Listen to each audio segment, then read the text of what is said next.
This will be about a 20 to 25-minute presentation. We'll do about 5 minutes of questions at the end of the webinar.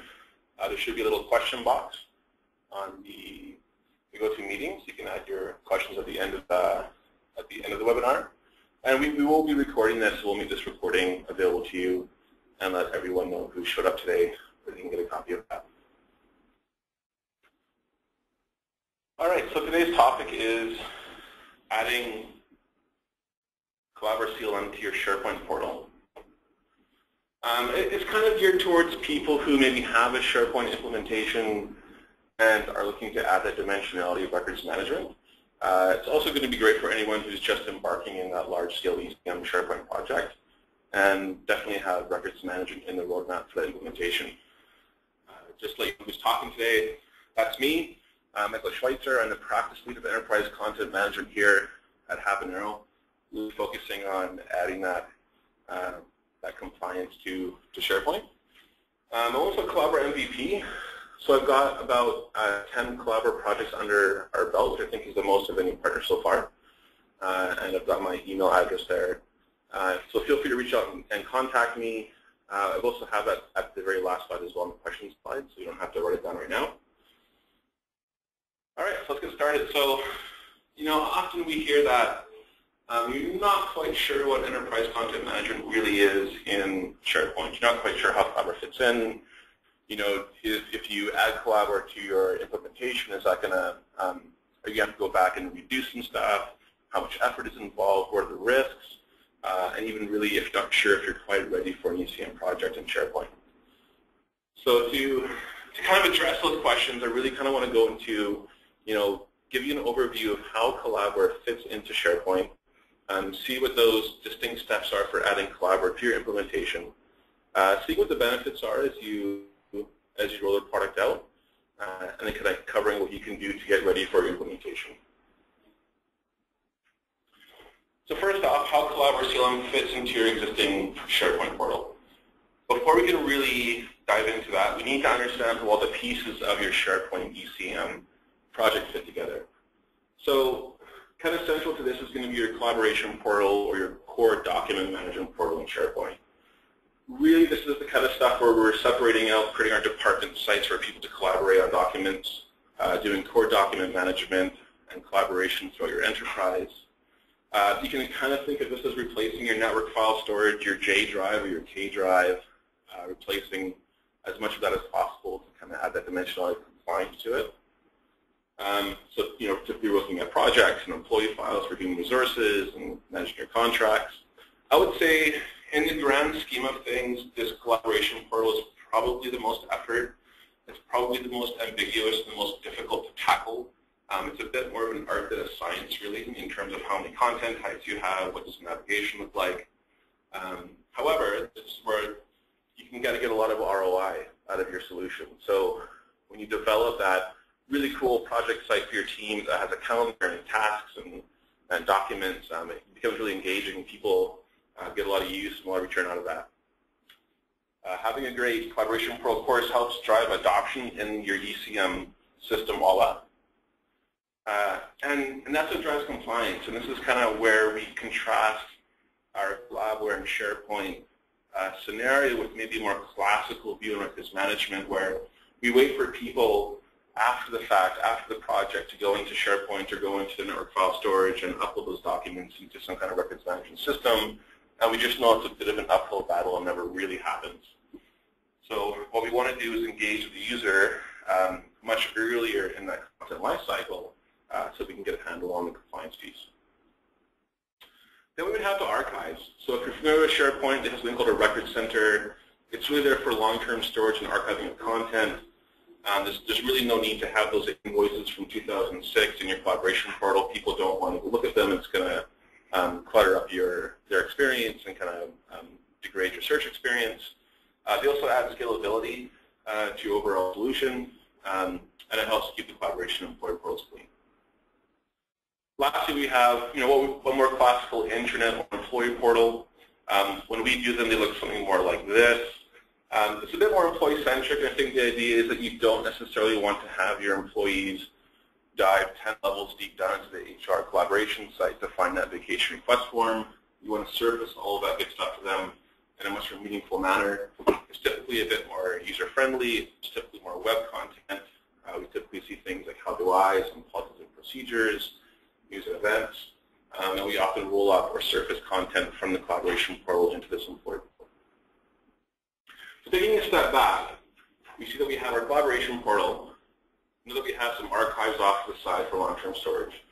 We know that we're going to have content in our collaboration portal that at some point we don't really need to have at the ready. So it could be because something's been marked as obsolete or it's been 3 or 4 years, but we want to send that document off to the archives. We can also quite easily surface that content, especially with Collabware. We can surface that content in your collaboration portal. So there's no reason why we can't show you all those old archived invoices in your collaboration portal. They just don't live there.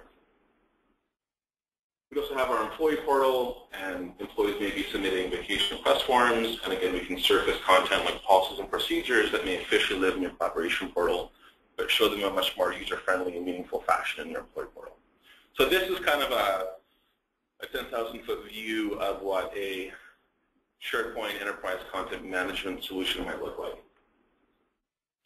So the question is, how does Collabware fit in? So really, you can think of Collabware as being off to the side, but interacting with your entire SharePoint environment. It's not quite true. It is installing, of course, SharePoint components and web parts and stuff like that. But when you think about adding Collabware CLM to your ECM implementation, it really doesn't dictate or restrict you in any way of how you would create that solution. So really what you want to focus on is that amazing, engaging experience in your employee portal and a very a productivity-based, amazing solution in your collaboration portal, almost ignoring the records management needs, because what drives that adoption, again, is having that great solution that's focused on the user experience and not necessarily compliance. When we add Collabware to this SharePoint farm, we're going to be able to auto-categorize all content, regardless if it's in the employee portal, your collaboration portal, your archives. You can build rules in Collabware to identify content, put it into the right categories so that it can manage the retention policies around it. We can also auto-declare records. So if you're flagging a document as going from draft to a final, we can do that auto-declaration. We can also automatically set metadata. One thing Collabware adds is the idea of unique IDs. So out of the box, SharePoint gives you a unique ID within the site collection, but it's not guaranteed to be unique across the farm, so you may have collisions with that unique ID. You get this amazing content audit. We're going to dive a bit deeper into that in a second here, but this allows you to see every single thing that's happening in your SharePoint implementation from a content standpoint. We can manage what we're calling content orchestration, so that the idea of when do we move content from the employee portal to the collaboration portal and back to the archives, and what triggers that.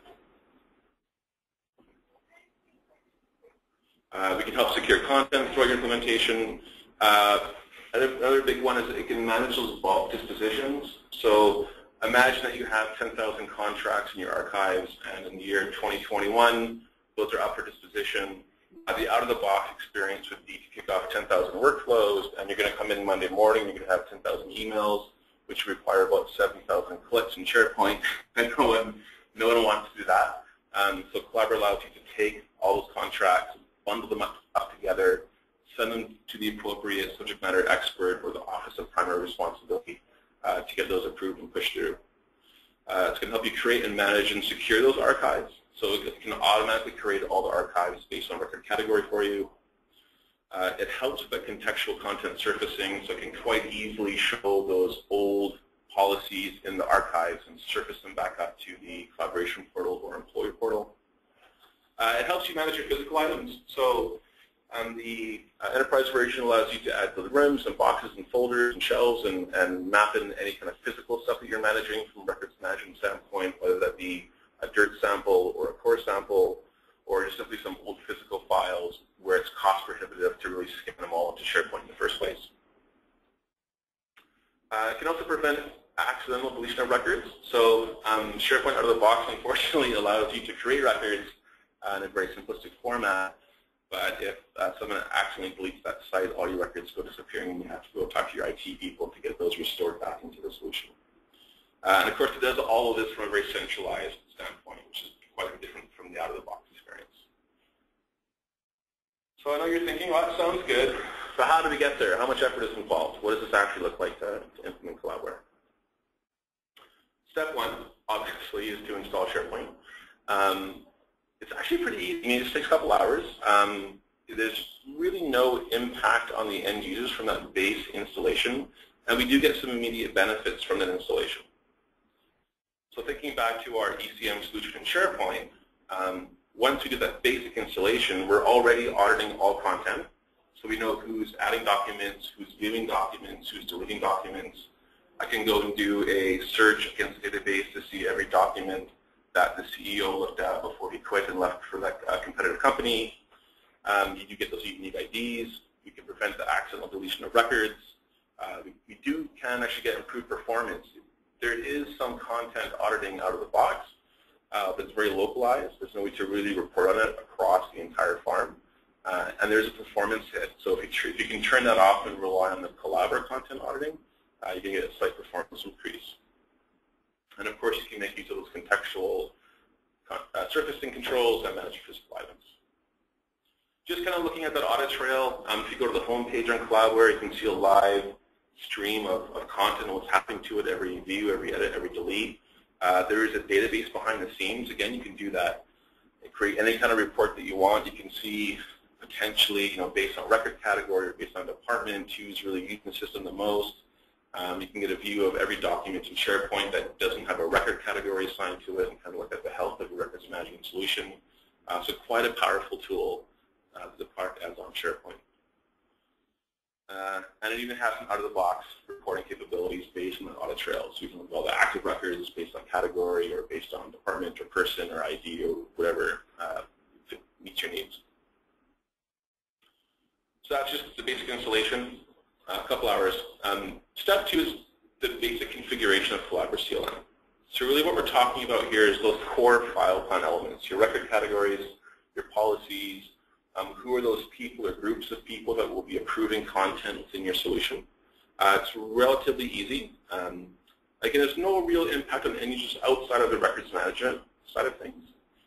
You'll immediately benefit from at least being able to manually select record categories, manually declaring things, that bulk dispositional workflow, the enhanced security, contextual content surfacing, and you can automatically create all those backend archives, as well as that kind of advanced content orchestration in terms of moving content around based on it being obsoleted or superseded or based on date. So additional benefits, well, we can start cleaning house in your collaboration portal or network file storage. Once we have those archives stood up, I can start to go into my J drive and start to pull out content, put it into SharePoint, and let Collabware manage its retention. You can also start to automatically set metadata on content, so I know that if a file ends up in Michael Schweitzer employee files, that I can set my employee ID, my first name, my last name, my department, or whatever information that you need for maybe other line of business systems. We can go ahead and add our physical records management, start to map in those rooms and shelves and boxes. So what does that basic configuration look like? So we could sit there and click through Collabware for a couple days. That's not going to be very fun. Oftentimes, our clients have their file plan in some kind of malleable format, like an Excel document. We've written code that could go in and look at a standard file plan in Excel, generate the XML that Collabware understands from a configuration standpoint, run through a wizard, choose that file, and lo and behold, we have a lot of that configuration done for us. The next step would be to kind of map in the approvers and add some individual people, but it really doesn't take long to get that basic configuration up and running if you have a file plan in Excel. To show you what that experience might look like, I can go to a document now, I can edit some properties in that document, I can select a category from the file plan, we can see it there as part of the metadata. A lot of clients actually choose to hide this record classification once you have the automation in place. But for simplicity's sake, we can see it here. I can go look at the lifecycle details. This is what would be really the only difference so far in terms of adding Collabware to your implementation, is what we've added this lifecycle details context menu item. When I click that, I can then see this cool little interface here, and this shows me everything about this document. I can see that it's a potential record, meaning that it's a document in our system. We know what category it belongs to because we've manually selected it. I can see what's going to happen to that document.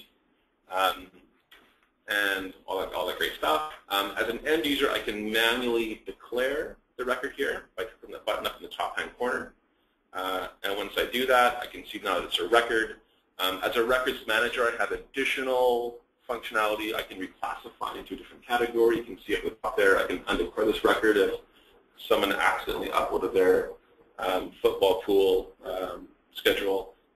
We can supersede a document, we can make it obsolete, we can mark it as vital, we can add to a legal hold, etc.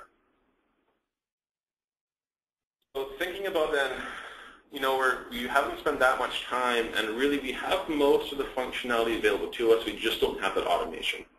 And we know just from the lots of reports and studies out there that end users typically don't do a lot of that stuff manually, so we want to add that automation at some point. And I'm thinking right now is, so what you're saying, Michael, is that after 2 days you can have a fully functioning iron system on SharePoint. What kind of? I mean, it depends on your file plan, it depends on your availability. Realistically, you're going to want some planning and preparation with this. Your team will probably want some training on the system at some point. There's going to be some change management for end users. But we have done quick starts, which is kind of a commoditized program of work around getting Collabware into your SharePoint environment. And we've done it in as little as 2 to 3 weeks. It's the start of a long journey, but at least you can start getting your documents into record categories and managing it from a compliance standpoint. So I kind of mentioned before, users typically don't care about risk management. It's very unfortunate. It's kind of demoralizing for us in the RM community. But what's cool is I think Collabware really realized this fact, and they added in all that automation to the solution. So step 3 is really that advanced configuration of Collabware. And this is where we're going to be enhancing our policies and creating rules to inspect content for the purposes of auto-classification, auto-declaration, additional content orchestration. Yeah, I'd say it probably takes a day or two per department. So typically, if you don't have the SharePoint piece completed yet, and you want to roll that collaboration scenario, that departmental site with libraries and lists and calendars to get all the content in for them to use, that maybe takes somewhere between 4 to 8 weeks, depending on the size of your department. And then what we'll do is we'll lock ourselves in the room with the records manager and go through library by library and case by case and figure out, well, what's the appropriate amount of automation here? Should this be automatically declared a record? Should we wait for a year? Should we wait until someone flags it as the final version or publishes it or approves it? Figure out those rules. But after a couple of days, we can kind of go through a departmental site and add all that automation for them. A lot of that can be done through the UI, PowerShell, or code, and potentially the database, although we lose a bit of the audit trail for those activities. So to give you a really simplistic view of what that looks like, we may go into our Collabware portal and create a rule that based on title, if it contains a certain person's name, we're going to put it into a certain category. So here we're creating a rule. Here we're mapping that rule to one of our record categories. And then the experience would be that, I go to any library now in SharePoint, I upload a document, I type in that, the Tommy Lum name into the title, and lo and behold, when I go back to the library, it's already declared to be a record. If I go look at the lifecycle details on that, I can see it's already in the right category, and it's been declared a record. So obviously, you're going to want to balance this with end user needs. You don't want to be too greedy or aggressive with the automation. You want to get into the right category as soon as possible, but you don't necessarily want to declare the record too soon, because you want people to be able to leverage that great collaboration and knowledge management capabilities of SharePoint. So what can you do to make sure that you're ready? Start your change management now. Change management, your training communication is going to be a huge piece of the puzzle in the overall success of your implementation. If you know that SharePoint's coming in the pipeline, there's no reason why you can't get people trained up on it.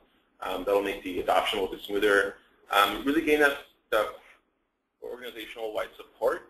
So you want to make sure that everyone knows it's coming, that you, from the top down, people are behind this, because really you're going to be kind of affecting everyone and every person's job for the most part. Get your file plan ready. Really think about that file plan. If you don't have one, you can work with a certified CRM to create a file plan. Maybe take a step back and see if your file plan really maps well into the whole SharePoint solution. Get your team ready. You're going to want to get your records managers up to speed on SharePoint. Maybe figure out who your record coordinators will be in each department, etc. And then so your collaboration portal is well designed. So you want to have that healthy balance of detail, of metadata, and content types. You don't want to be too detailed. It's not a one-to-one mapping of content type to document type. And I've seen other people on the other end of the spectrum where they want one content type to rule everything, and that's not really a healthy way of approaching it either. So really kind of do due diligence in that area. And also figure out who's going to be approving that content. So who's your Office of Primary Responsibility or your subject matter expert. Some additional thoughts. Really the more invest in that collaboration portal or that collaboration experience, the easier compliance becomes, because people are going to be more likely to use this system. They're going to have this amazing experience being able to manage their contracts or their projects in a much more meaningful way that we're sharing information, roughly email documents back and forth. And Collabware automation really feeds off of that detail, so content types of the data. Really Collabware is really the easy part of this. The collaboration portal is probably where most of the work is. So it's probably an 80-20 split between the two. It definitely want to refine over time, so because of that rich audit trail, you can go do a report and see which documents are getting into the proper categories, and if you see there's errors, you can circle back to those departments, work with them a bit more, do some additional training, add some more automation within Collabware to really drive that automation and that value, review everything, refine everything, and then of course repeat over time.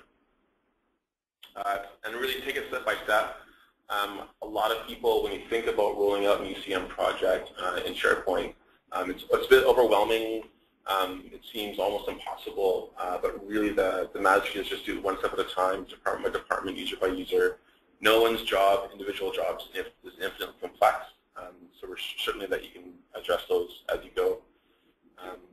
I say don't wait until your SharePoint portal is finished. It's kind of, I think compliance is kind of like quality.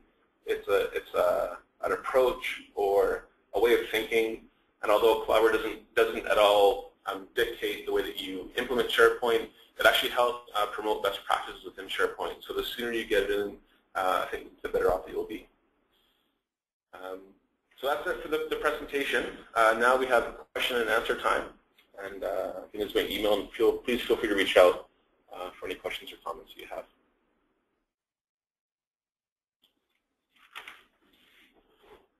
Okay, so we got our first question here. What are the potential roadblocks that we encounter when adding Collabware to our SharePoint portal? Really, I think from a technical standpoint, it's going to be that you haven't gone into quite enough detail around your content types. If you're simply adding document libraries and not adding any kind of metadata in terms of what department this belongs to or what type of document this is, it's going to be a little bit tougher. You'll have to circle back to that solution and maybe add a bit of detail. But I think the bigger piece is really the people side of things. This is a huge change to their daily lives. You want to get them on board. You want to have a proper change management strategy, getting users involved from day one, letting them be part of the design process. Make sure you're doing adequate training. Make sure you're communicating this and promoting this internally to the organization. Second question here we have: how does email integrate with Collabware? Well, an email file is really just another document within the system. So you can, if you can go to SharePoint, you can enable a document library, and there's no reason why you can't be emailing email into SharePoint, and Collabware just sees it as a different document and can manage it just the same as a kind of Word document or an Excel document. Typically, the real question is, how do we get that email into SharePoint in the first place? And typically, you may look at some kind of third-party add-on like Colego or Harmony or Knowledge Lake has a little email add-on. So you can go into Outlook. I can typically browse through my SharePoint implementation, find the appropriate library or site, and then drop the emails in kind of en masse. Next question is, so this, I guess, the question that these people are just embarking on the SharePoint implementation. So what is that? What does the whole project look like? Yeah, in our experience, I'd say it's been on average, you want to split your project up by whatever is kind of a logical separation, whether that's department, whether it's site, whether it's by function within the organization. Do those one at a time. You're probably looking at anywhere from 4 to 8 weeks for a departmental implementation of Collabware and SharePoint from a document management or records management standpoint. It's not necessarily 4 to 8 weeks worth of effort. A lot of the times you simply can't pull people out of their jobs for 8 weeks straight. So you get a couple hours, a couple of days per week to work with them, and you kind of prototype stuff out, get some feedback and some changes. Another question, does Collabware work in the cloud? I can tell you that version 3, right now the roadmap is for the product to have cloud support. So that's coming in a matter of months. I don't know the actual date yet, but I believe it's going to be at the end of summer or early fall of this year. Any questions? Cool. I don't see any questions yet. So I really want to thank everyone for joining us today. I hope this was meaningful for you. I hope you kind of got a good feel of where and how Collabware fits into your SharePoint implementation, kind of the benefits that it gets you, how really easy the Collabware piece is, and really how really the effort comes in the detail around the collaboration side of the story. So thanks for coming. We'll be following with an email with a link to the recording of the webinar. And have a great day.